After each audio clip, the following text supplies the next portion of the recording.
समाज के प्रति समाज के क्या नाम है आपका? हितेश गढ़वी मेरा नाम है।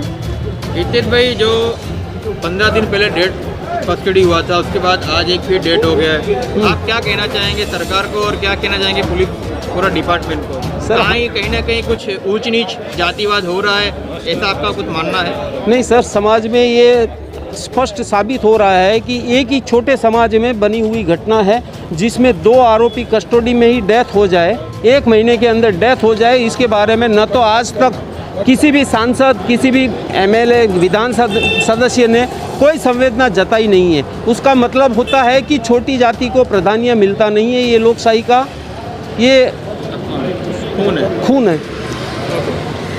और लोकशाही में बनी ऐसी घटनाएं गुजरात में आए दिन बनती रहती है। पुलिस की और प्रजा के बीच में एक कड़ी टूट रही है। उस टूटती हुई कड़ी को समाज जोड़ने में सरकार क्या सहायभूत हो रही है, आज प्रश्न उठ के सामने आ रहा है। 2 आदमी का देहांत हो गया है, अब जनता न्याय नहीं मांगेगी। सर आपका? मेरा नाम विजयदान गढ़वी है। क्या हुआ यहाँ पर इस तरह? यहाँ हमारे मुंद्रा तहसील के समाघोगा गांव में हमारे 3 बिरादरी के चारण समाज के 3 भाइयों को चोरी की आशंका में पुलिस द्वारा उठाए गए हैं और उन पे कोई एफआईआर, कोई गुना दर्ज किए, लॉकअप एंट्री किया बिना उनको 7 दिन तक बेरहमी पूर्वक उनको मारा गया है। और इसमें से पहले 15 दिन पहले एक मृतक हमारा अर्जुन भाई करके एक मृतक हो गया। आज 15 दिन बाद दूसरा भाई भी मृतक हो गया। पुलिस ने इतनी बेरहमी पूर्वक उनको पीटा गया कि उनके लिंग पे शौक दिए, उनकी मड़ मार की अंगत बाबतों पे पेट्रोल के पोते रखे हुए हैं और उनको इतनी बेरहमी पूर्वक बर्बरता पूर्वक मारा गया। इसमें से एक बालक तो 17 वर्ष का नाबालिग था जिसकी पुख्त वय की उम्र ही नहीं थी, उसको भी इतना पीटा गया कि वो कायमी अपंगता आ जाए ऐसी उसकी हालत कर दी है। और इस पे कोई एफआईआर, कोई लॉकअप एंट्री किया बिना ये बर्बरता दिखाई है पुलिस ने। पुलिस स्टेशन में घटना हुई है? ये समाघोगा गांव मुंद्रा पुलिस स्टेशन के अंदर कच्छ में घटना घटी हुई है। आला अधिकारी का नाम क्या है पुलिस इंस्पेक्टर का? वहाँ के आला अधिकारी का पीआई पटियार है। इसमें 9 आरोपी के नाम अभी खुले हैं, जिसमें से 2 आरोपी की धरपकड़ हुई है। उसमें पीआई पटियार, पुलिस इंस्पेक्टर पटियार और होमगार्ड महाराज करके हुए हैं। दूसरे आरोपी अभी सभी फरार है। आज 15 दिन हो गए लेकिन कोई आरोपी की अभी तक अरेस्ट धरपकड़ हुई नहीं है। कितने जने मृतक में नाम दिया गया और कितने सीरियस हैं?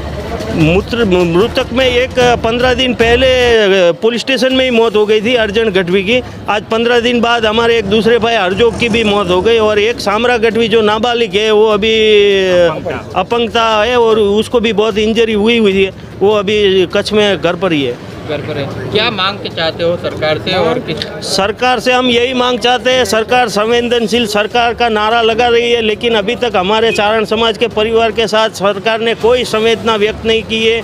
कोई भी अधिकारी के, कोई एमपी एमएलए, वहाँ कच्छ के भी कोई एमपी एमएलए के तालुका प्रमुख, किसी कोई पक्ष और विपक्ष दोनों में से किसी ने भी हमारे साथ संवेदना व्यक्त नहीं की है और ये तपास में हमें सहयोग भी नहीं दिया है। स्थानिक सरपंच का कोई अभिप्राय है? स्थानिक सरपंच ही इसमें आरोपी है और अभी जो 2 आरोपी की धरपकड़ हुई है, 2 आरोपी की धरपकड़ हुई है, उसकी तपास में ये चोरी की आशंका बात थी लेकिन चोरी की आशंका वाला कोई मुद्दा नहीं था। जमीन का विवाद और नर्मदा कैनाल की कुछ पैसे पड़ाने का कावतरा का षड्यंत्र था, ऐसा अभी पुलिस तपास में बाहर आया हुआ था। अच्छा, नर्मदा की जो जमीन माफिया की आप बात कर रहे थे, क्या इसमें पूर्व सरपंच इन्वॉल्व है और वो भी आरोपी में इन्वॉल्व है। इसमें माफिया ही है, वो माफिया है आपका कहने का मतलब? हाँ। तो बीजेपी का है कि कांग्रेस का है सरपंच? अब वो कौन से पक्ष का है वो तो हमें पता नहीं है लेकिन ये एक जात का पुलिस के साथ बड़े माफिया लोग का और वगदार आदमियों का कॉन्ट्रैक्ट किलिंग सेट हुआ, वो ऐसा दिख रहा है। अच्छा, इसके बारे में आपने कोई पुलिस डीजी या डीसीपी के या एसीपी के जो रूलर हैं उनको कोई? हाँ, अभी एसपी पंचाल साहब इसकी तपास कर रहे हैं, इंक्वायरी उनके पास है और वो अच्छी तरह से कर रहे हैं। 2 आरोपी के अरेस्ट किया लेकिन अभी दूसरे आरोपी अरेस्ट नहीं हुए। जो पुलिस के खुद कर्मचारी है उनको ही अरेस्ट नहीं कर सके 15 दिन तक। तो दूसरे नागरिक क्या समझेंगे, इससे क्या मैसेज जाएगा। अच्छा, 15 दिन पहले डेट हुआ था, तो आज इसके बारे में चर्चा करने का क्या मतलब है? आज हमारा दूसरा भाई भी गुजर गया, एक तो 15 दिन पहले गुजर गया, दूसरा भी गुजर गया, अभी तीसरा गुजरेगा। गुजरात के और भी प्रजा की ऐसी घटनाएं घटती रहेगी, कोई बोलेगा नहीं, क्योंकि जहां हमारी कम्युनिटी कम है तो हमारी आवाज़ सरकार को नहीं सुनती है। सरकार अभी मास पब्लिक को ही समझती है, नागरिकता को प्राथमिकता देनी ऐसा नहीं है। अभी तो मास पब्लिक हो तो प्राथमिकता ऐसा दिख रहा है। लोग सही में ऐसी घटनाएं घटती रहती है।